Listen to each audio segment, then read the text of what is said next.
Hey everyone, Mr. Happy here, and welcome to my guide to the Masked Carnival stages 26 through 30. These are new stages that were added in patch 5.15 for Blue Mage and will be accessible after you do the initial level 60 job quest. Stage 30 will be required for the final level 60 job quest for Blue Mage. In this guide, we're going to be taking a look at attacks to watch out for, spells to bring, and how to get through these stages as painlessly as possible.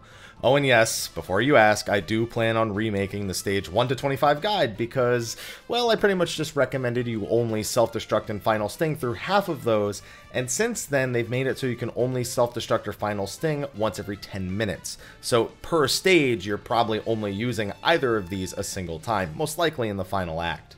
We'll use them here, but sparingly, so you can see what these fights look like in their entirety.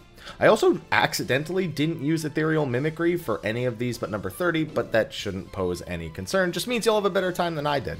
Grab either a DPS or a healer Mimicry, ideally. DPS to kill them faster, or healer so you can Palm Cure to heal instead of White Wind. I always recommend going DPS, to be honest. Stage number 26 is Papa Mia and has 2 acts. For both acts, you'll want to make sure you have Eerie Sound Wave to dispel certain effects from the enemies. In Act 1, you'll face a Mirror Knight. You'll need to Eerie Sound Wave its alternate plumage buff, which greatly reduces the damage it takes. You should also bring Flying Sardine to silence Caber Toss, which will instantly kill you if you don't stop it. Otherwise, just dodge some AoEs and kill it. This guy's really fragile, so if you bring a bunch of primal spells, you'll kill him real quick. Act number 2 is against Papa Humbaba. Make sure you have Surecast, Eerie Sound Wave, and Exuviation set for this one. I'd also recommend bringing some faster casting spells like Sonic Boom or Sharpened Knife, since you'll be on the move a lot. Finally, Planescracker if you can stay in melee range, and Mountain Buster if setting primal skills, which I appear to have forgotten in this footage. Oops. Eerie Soundwave his crit buff from Raw Instincts, and then just go to town on him, keeping your HP up when necessary. Void Thunder 2 will summon thunderclouds that pulse large AoEs every so often. Between each AoE, they will track your location and float towards you, so you'll be kiting the boss and the clouds here a lot.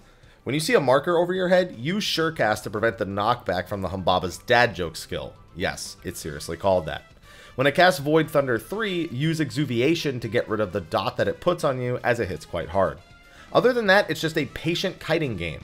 When he's under 20% health, you might want to consider using a Final Sting combo to finish him. Whistle, Off Guard, Moonflute, heck, an Int Pot if you really want to make sure of it, and Final Sting him to the face. Stage number 27 is Lock Up Your Snorkers. I'd highly recommend bringing Justice Kick and Protean Wave here if you have them. If not, Snort and Flying Frenzy can do the trick, and you'll probably want to bring Aqua Breath or Water Cannon on top of those. The only act here is against Typhon, who remains stationary in the center of the room the entire time. His main gimmick is summoning several bombs around the room, as well as a Magitech explosive. If the Magitech explosive is hit by a bomb explosion, hit by one of Typhon's fireballs, or just isn't killed quickly enough, it will detonate and kill you. You can knock away the small bombs, but not the Magitech explosive, so you'll want to manipulate the normal bomb's position with spells while making sure not to hit the explosive with a fireball. For bomb pattern number 1, 6 bombs will appear around the center of the room, with the Magitech explosive appearing along the outside near one of those bombs. I like to immediately jump to the Magitech explosive with Justice Kick and use Protean Wave to knock the bomb closest to it away. Since the Magitech explosives are weak to water, it usually just takes a few Protean Wave casts to eliminate it, so you're killing 2 birds with 1 Protean Wave here. Typhon during this is preparing Snort, which by the way, if you still don't know the skill, you can learn it from him here, which will knock the bombs away from him. Fortunately, that singular Protean Wave should knock the bomb far enough to keep you safe. If you do not have Protean Wave, you'll probably just need to jump to the bomb and knock it away with a Snort, or even Sticky Tongue it, as long as you just get it away from the Magitech explosive. After that, you'll have to dodge a few fireballs, which again, if your explosive is still alive, make sure not to stand near it and aim these at it, or you're gonna die. Once you dodge a few of those, bomb pattern number 2 will come out, and this has 6 bombs along the outside of the room this time, with the Magitech explosive closer to the middle. The explosive actually spawns out of range of all the bombs, so if you just leave the small bombs and kill the Magitech explosive, you'll be good. Typhon uses a front and rear Fungon knockback here, which will knock you or any small bombs near him away. Keep the fireballs away from the explosive, and you're all set. Pattern number 3 has 4 sets of 2 bombs each, totaling 8 bombs. These will spawn near the intercardinal sides of the room. There is no Magitech explosive here, but this is where we're going to do a ton of damage to Typhon. The bombs actually deal damage to Typhon as well, so if you knock them towards him before they explode, they chunk a massive portion of his health. He does another front-back funga here, so I delay a few seconds before knocking these bombs towards him, then quickly jump to another set and line up another knockback.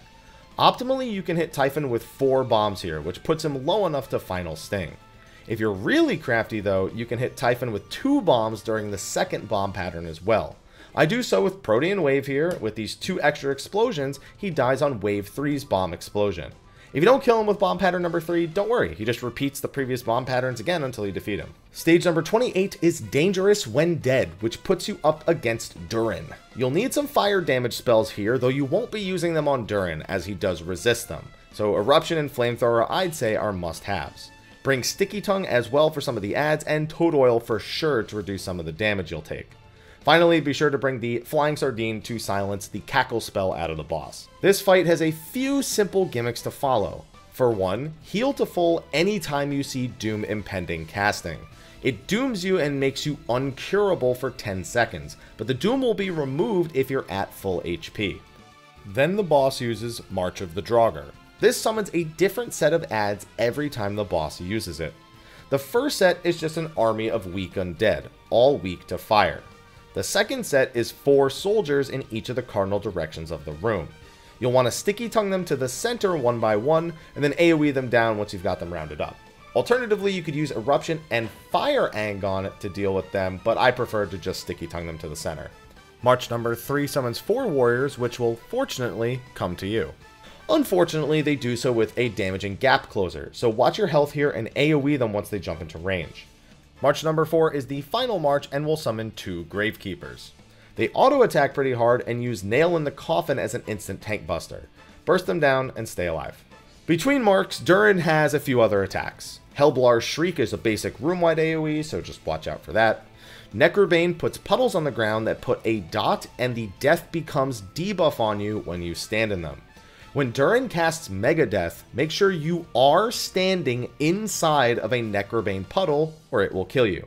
When Durin casts Funeral Pyre, make sure you are not standing inside of a Necrobane puddle or it will kill you. Finally, Brainstorm will give you a Mind Jack mechanic, causing your character to run uncontrollably in the direction the arrow in the debuff is facing. Stand in the center of the room and aim your character so they will auto-run into the safe zone for the AoEs Durin uses after that. Just make quick work of the adds and handle each of these mechanics properly, and it's a pretty easy Carnival stage. Stage number 29 is Red, Fraught, and Blue. This 2-act stage is pretty rough, so there are a few spells you should definitely bring. Flying Sardine is mandatory here to interrupt Fluid Swing in both acts. For Act 1, Sonic Boom and Alpine Draft are great, and you might want to consider bringing Feather Rain instead of Eruption here to help speed up Act 1 in particular. In Act 2, bring Electrogenesis or Glower and expect to use Sonic Boom if necessary for movement. Act 1 puts you up against the Shikigami of the Pyre. Be ready to silence any fluid auras you see as one comes out right at the start. Sea of Flames is 2 back-to-back AoEs need to dodge. Pretty simple. Pyretic is a 3-second debuff that will damage you if you are moving or taking any actions while the debuff is on you. Put your weapon away, stop casting spells, and don't move until it wears off. Then quickly dodge the AoE that the boss aims at you. Dodge the Pillars of Flames after that, and then when you see Rush casting, get far away from the boss. It does proximity damage based on how close you are, even though the animation doesn't appear to indicate that. For Flare Star, not only do you need to be away from the center of the room, but it also spawns 3 Fire Twisters that shoot line AoEs at you. You'll need to dodge these and deal with the boss's attacks too, and Sonic Boom is great for kiting here. Fluid Swing, Pillar of Flame, and Rush will all come out while you're dodging the AoEs from these Twisters. After that, Rush is a Pillar of Flame where there is only one safe spot, so get back to the center of the room and get to that safe spot quickly. After that, you've seen every mechanic, and they will repeat until the boss is dead. Act 2 is against the Shikigami of the Undertow. Make sure to swap to using electric skills here like Glower or Electrogenesis when you can, though Sonic Boom is still great for kiting during movement-heavy sections. You'll need the Sardine to silence Fluid Swing again, and for this one, you'll also need Diamond Back and Exuviation. For Protean Wave, get away from the front of the boss here or you'll be knocked into the sides. Whenever you are hit by Throttle, you'll need to use Exuviation to get rid of the debuff before it wears off, or it will instantly kill you. Ferrofluid is your usual magnet mechanic. If you get the same charge as the boss, get as close to the center of the room as you can. If you get the opposite charge, get as close to the edge as you can. If you don't get the right distance away quickly enough, it will throw you into an AoE regardless of which ferrofluid it is, and that AoE will one-shot you, so be quick here. Fluid Ball is a lot like Sea of Flames from Act 1, but you should start moving as soon as it finishes casting. If you wait to see the AoE on the ground, there's a high probability you're going to get hit, as these AoEs do not appear for very long before they deal damage. Watery Grasp is a light DPS check. A large and small hand will spawn on the west and east sides of the arena, slowly hovering towards you. When in range, they will do a cleave that doesn't hit that hard, but the scary part comes if you're too slow to kill them, and they start ripping your MP to shreds instead. Every time they hit you with a certain skill, they will take 5,000 of your MP, so if you ever see them casting anything, kill them off real quick. Knock them out quickly with primal spells and or lightning spells like Glower or Electrogenesis. After another fluid swing is Big Splash, which you must diamond back to survive. If you don't, it does way too much damage and knocks you back, so you're probably not going to live. Finally is Cascade. After this AoE damage, 3 water twisters appear and fire protean waves that you need to avoid. They will do 3 sets of 3 waves each, all while the Shikigami aims his own attacks at you. First is a fluid swing, silence it, then a protean wave from the boss, then a set of fluid ball AoEs. During that last one, each of the water twisters will begin to erupt in a proximity AoE, so get to one of the wide open sides of the room. Your final attention check comes right as the water twisters explode. You'll get throttled and a fluid swing will be charged at the same time. I silenced the swing first before using exuviation to get rid of the throttle, so if you time the exuviation well, you can do it the other way around. After this, it's just a repeat of things you've already seen. With enough buffs as well as a direct crit, you can final sting the Undertow Shikigami before even seeing those last few mechanics. I did 165,000 here, which is more than a third of its health. Though to be safe, you'll probably want to wait until sub 18%, and that's even with pots. Whistle, Moonflute, Off Guard, you know the drill. Finally is stage number 30, a 3-act encounter against Siegfried. This is very similar to Act 25's Azomagia, as it is entirely about dodging AoEs and doing mechanics, meaning if performed perfectly, you won't even get hit. There is an achievement and a title from this for defeating Siegfried within the ideal completion time, without getting hit, using one of every element spell and one of every type of physical spell, blunt, piercing, and slashing. I've been told you also need to defeat all 3 adds in the final wave as well, so we refrained from Final Sting finishing him before then. Oh, and a late edit and warning into this, do not use Devour on this fight. As of patch 5.15, the initial release of it, if you use Devour, the change in max HP can lead to you failing the perfected achievement to get the Champion of the Blue title. Also avoid using anything like a Vitality Pot or anything like a Gear Swap macro for Revenge Blasts. Just make sure your HP stays at the value it starts at the entire time.